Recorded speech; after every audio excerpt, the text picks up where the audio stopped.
Hello friends. आज हम लोग बात करते हैं ट्रांसपेरेंट टैक्सेशन की।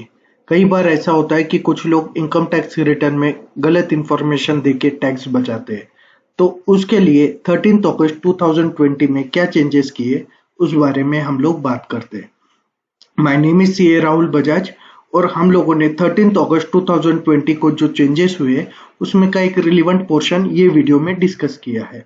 फर्स्ट मैं बैकग्राउंड देना चाहता हूँ कि ट्रांसपेरेंट टैक्सेशन के लिए क्या है।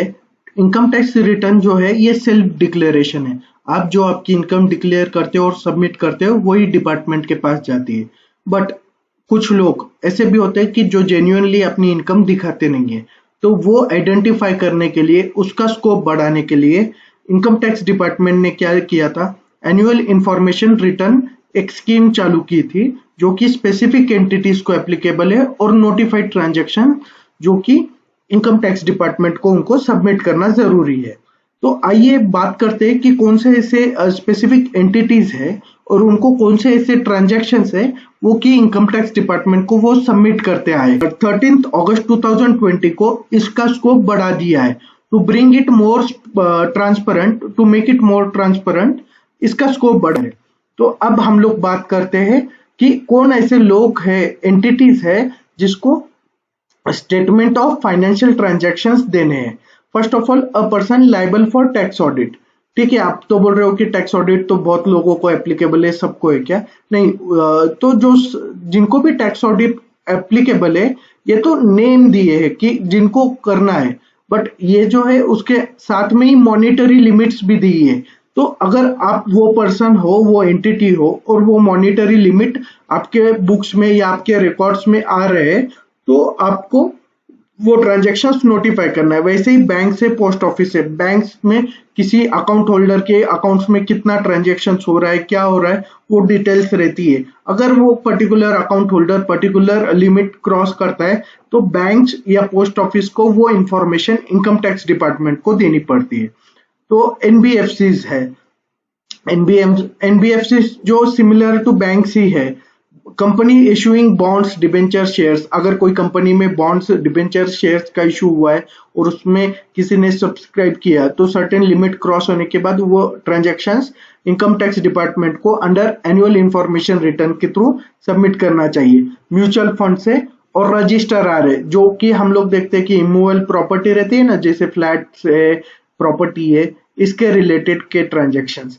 आइए तो अब बात करते हैं कि वो स्पेसिफाइड फाइनेंशियल ट्रांजैक्शंस कौन से हैं। ये जो हम लोग बात लिस्टिंग है, इसका स्कोप जो बढ़ाया है वो आने वाले 3-4 मिनट में हम लोग डिस्कस करेंगे। ये बहुत इंपॉर्टेंट है ये।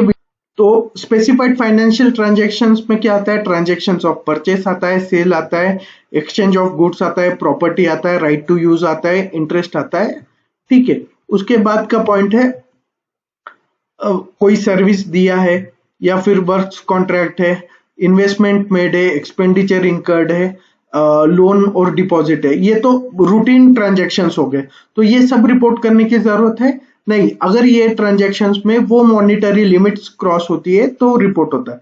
तो आइए बात करते हैं कि मॉनिटरी लिमिट कितनी है। तो अगर कोई अकाउंट में bank bank payment made for cash purchase, तो लाइक कैश परचेस के लिए कोई डीडी दे देता है। जनरली लोग क्या करते हैं कि चेक नहीं देते या बैंक ट्रांसफर नहीं करते टू अवॉइड। अगर ऐसे डीडी और बनाने का 10 लाख का एग्रीगेट ट्रांजैक्शन हो गया तो बैंक को रिपोर्ट करना है under annual information return to income tax कि पर्टिकुलर अकाउंट होल्डर के अंदर इतना इतना ट्रांजैक्शन हुआ। वैसे कैश डिपॉजिट, कैश विड्रॉल का 50 लाख का लिमिट है करंट अकाउंट के लिए, अदर देन करंट अकाउंट के लिए 10 लाख का लिमिट है। और टाइम डिपॉजिट मतलब फिक्स डिपॉजिट वगैरह अगर 10 लाख के ऊपर है ड्यूरिंग 1 फाइनेंशियल ईयर तो वो भी रिपोर्ट होता है अंडर एनुअल इंफॉर्मेशन रिटर्न के अंदर। तो ये डिटेल्स इनकम टैक्स के पास जाती है। फिर payment made by any person in cash, cash में अगर पेमेंट करते हैं बैंक को तो कैश में पेमेंट होता है तो एग्रीगेट 1 लाख के ऊपर होता है तो वो भी रिपोर्ट होता है। अब हम लोग नेक्स्ट पॉइंट देखते हैं कि कंपनी है, अगर ये सब में 10 लाख का लिमिट है, आप यहाँ पे देख सकते हो, शेयर से, डिबेंचर से, बॉन्ड से, म्यूचुअल फंड से, सिक्योरिटी एक्सचेंज है। ठीक है, ये मोटा मोटी हम लोग डिस्कस नहीं करेंगे क्योंकि हम लोगों को नए चेंजेस देखने। अब नेक्स्ट कॉन्सेप्ट है रजिस्ट्रार। अब अगर परचेस और सेल ऑफ इमूवेबल प्रॉपर्टी, घर वगैरह कुछ खरीदा है जिसका वैल्यूएशन 30 लाख के ऊपर हुआ है, स्टैम्प ड्यूटी वैल्यूएशन, तो वो भी रिपोर्ट होता है एनुअल इंफॉर्मेशन के। तो ये जो पर्सन है इनको रिपोर्ट करना है, नॉट जो परचेस सेल कर रहे हैं उनको ये ट्रांजेक्शन्स AIR में नहीं देना है। जो पर्सन जिनके रिकॉर्ड्स में आते हैं, जैसे बैंक में किसी अकाउंट होल्डर के डिटेल्स आते हैं, वैसे ही रजिस्ट्रार में जो परचेस सेल्स के डिटेल्स आते हैं। और अगर आपको टैक्स ऑडिट एप्लीकेबल है और आप कैश में परचेस और सेल करते हो 2 लाख के ऊपर, तो वो डिटेल्स भी आपको AIR में देना पड़ेगा। रिटर्न ड्यू डेट, तो ये जो है 31 मई के पहले सबमिट करना है। अब हम लोग देखते हैं कि 13 अगस्त 2020 को इसमें क्या चेंजेस किए, क्या एक्सपांड किया है। तो अभी इसमें चेंज किया है कि पेमेंट टू एनी एजुकेशनल फी और डोनेशन, 1 लाख के ऊपर अगर आपने साल भर में एजुकेशनल फी भरी है, डोनेशन दिया है, तो वो भी एनुअल इंफॉर्मेशन ट्रांजैक्शन के अंडर रिकॉर्ड होके इनकम टैक्स डिपार्टमेंट के पास जाएगा। इलेक्ट्रिसिटी कंजम्पशन आपका 1 लाख रुपए के ऊपर होता है, तो डिपार्टमेंट इलेक्ट्रिसिटी डिपार्टमेंट AIR के अंदर वो डिटेल्स इनकम टैक्स डिपार्टमेंट को सबमिट करेगी। उसके बाद आता है डोमेस्टिक बिजनेस क्लास। अगर आप डोमेस्टिक ट्रेवल कर रहे हो बिजनेस क्लास में या आप फॉरेन ट्रेवल करते हो, तो वो भी information AIR through income tax के पास जाएगी।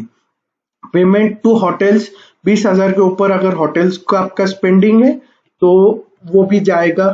Purchase of jewellery, white goods, painting, marble etcetera, 1 lakh के ऊपर का ये परचेस किया तो ये भी डिटेल्स चले जाएगी। करंट अकाउंट में डिपॉजिट या क्रेडिट 50 लाख के ऊपर हो रहा है तो वो भी चले जाएगा। उसके बाद नॉन करंट अकाउंट में 25 लाख के ऊपर डिपॉजिट या क्रेडिट चले जाएगा तो वो भी इनकम टैक्स डिपार्टमेंट के पास चले जाएगा। उसके बाद payment of property tax above 20,000, 20,000 के ऊपर अगर आप प्रॉपर्टी टैक्स भर रहे हो तो वो भी इनकम टैक्स डिपार्टमेंट में जाएगा। लाइफ इंश्योरेंस प्रीमियम अगर आप 50,000 के ऊपर भर रहे हो तो वो भी इनकम टैक्स डिपार्टमेंट के पास जाएगा। हेल्थ इंश्योरेंस प्रीमियम आप अगर 20,000 के ऊपर भर रहे हो तो वो भी डिपार्टमेंट के पास जाएगा। और शेयर ट्रांजैक्शंस, डीमैट अकाउंट का जो भी है वो भी इनकम टैक्स डिपार्टमेंट में जाएगा। इसमें क्या हुआ, जो लोग जो टैक्स की चोरी करते थे वो कहीं ना कहीं ये स्कोप में, किसी ने स्कूल फीस भरी होगी, कुछ भरी होगी, तो वहां से जो इंफॉर्मेशन है उससे वो आइडेंटिफाई कर सकते हैं डिपार्टमेंट की यहाँ पे टैक्स की चोरी हो रही है। तो टैक्स बेस बढ़ाने के लिए, मतलब जो अभी काउंट है, समझ लो 5-6 करोड़ लोगों का काउंट है जो टैक्स पेयर है टोटल 130 करोड़ में। तो ऐसे भी है कुछ लोग जो टैक्स इनकम दिखाई नहीं रही है, टैक्सेबल इनकम दिखाई नहीं रहे, तो वैसे लोगों को आइडेंटिफाई करने के लिए AIR एनुअल इंफॉर्मेशन का स्कोप बढ़ा है।